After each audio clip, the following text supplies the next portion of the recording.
My dear friend, I want to share with you today what I consider to be the most delightful secret of successful manifestation. It is a method that transforms the sometimes tedious work of visualization into something so enjoyable that you will find yourself eager to practice it daily. For years, I have watched earnest students struggle with their mental pictures. They sit rigidly, squeezing their eyes shut, trying to force images into their minds like reluctant prisoners. They visualize their desires with all the joy of completing a difficult arithmetic lesson. And then they wonder why their manifestations feel so lifeless, so slow to appear. There is a far more beautiful way. I call it getting into the spirit of your desire. You see, my friend, there is a profound difference between merely picturing something and actually feeling yourself to be in harmony with it.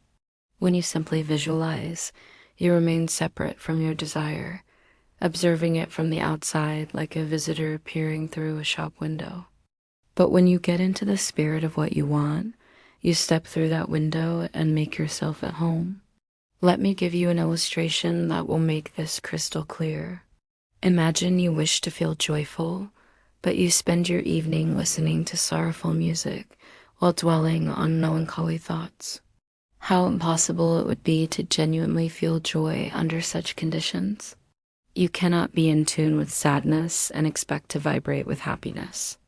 The law of harmony simply will not permit it. The same principle applies to every desire of your heart. You cannot feel poor and attract wealth.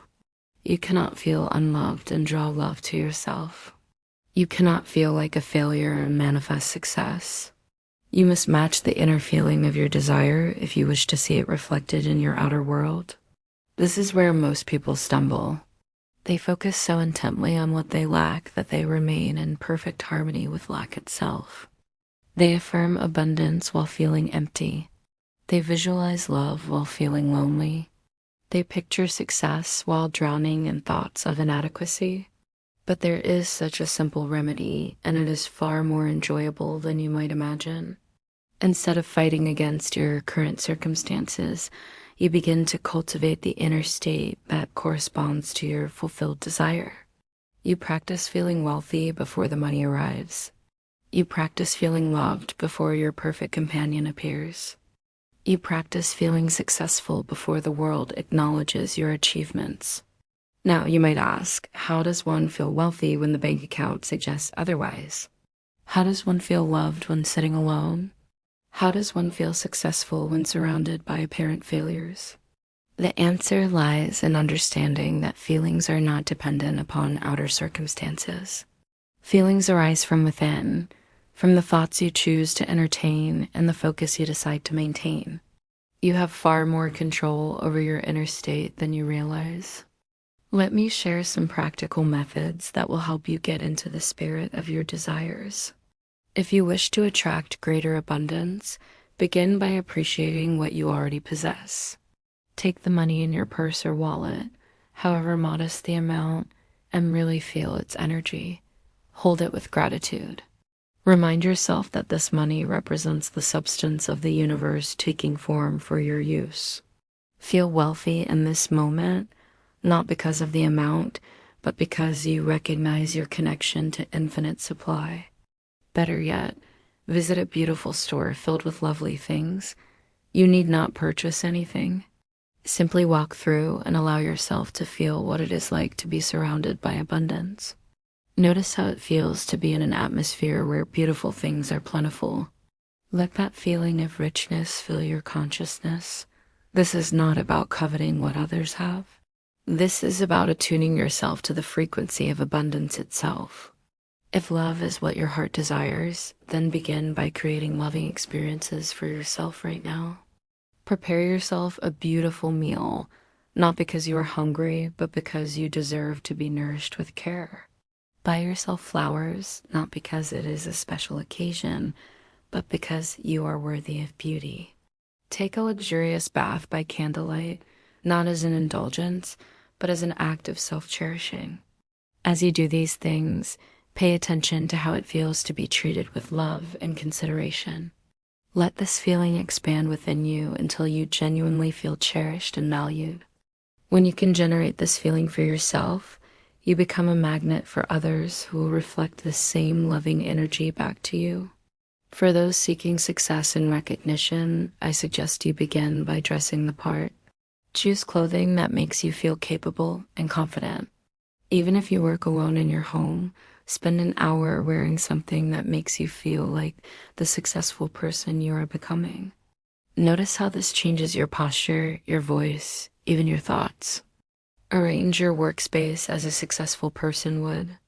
Keep it orderly and beautiful. Surround yourself with objects that remind you of achievement and excellence. These small changes in your environment will help shift your inner state from hoping for success to feeling successful now. The key to all of these exercises is to focus entirely on the feeling they generate within you.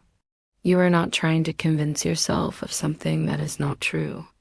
You are awakening feelings that are already present within you, waiting to be recognized and cultivated. Remember, my dear friend, that the creative spirit works through feeling, not through reasoning. When you feel wealthy, you think wealthy thoughts, you speak wealthy words, and you take wealthy actions.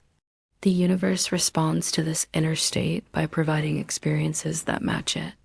This is why getting into the spirit of your desire is so much more effective than dry mechanical visualization. When you truly feel the reality of your fulfilled desire, you are not pretending or fantasizing. You are aligning yourself with the truth that exists in the realm of infinite possibility, and you are inviting it to take form in your physical world.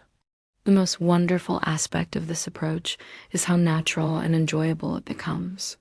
Instead of struggling to maintain a mental picture, you find yourself naturally gravitating toward thoughts, activities, and experiences that support your desired feeling state.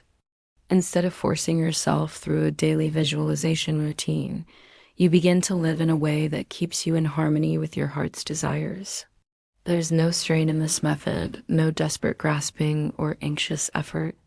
There is only the gentle cultivation of the inner conditions that will naturally attract what you seek. You become like a gardener who prepares the soil and then trusts the seeds to grow in their own perfect timing. I encourage you to choose one desire that is close to your heart and experiment with getting into its spirit. If you want more money, spend this week practicing the feeling of abundance through the exercises I have suggested. If you want love, dedicate yourself to creating loving experiences in your daily life. If you want success, begin carrying yourself and arranging your life as a successful person would. Pay careful attention to how these practices make you feel. Notice how your thoughts begin to change, how new ideas come to you, how opportunities seem to present themselves more readily. This is the creative spirit responding to your inner state and working to bring your outer world into harmony with it. Most importantly, enjoy this process. Let it be a source of pleasure rather than pressure. When you approach your desires with joy and playfulness, you align yourself with the very spirit of creation itself, which delights in bringing forth new and beautiful expressions of life. The power within you is ready to work on your behalf. All it requires is your cooperation in maintaining the inner state that corresponds to your fulfilled desires. Make this your practice and watch as your world transforms to match the beauty you carry within.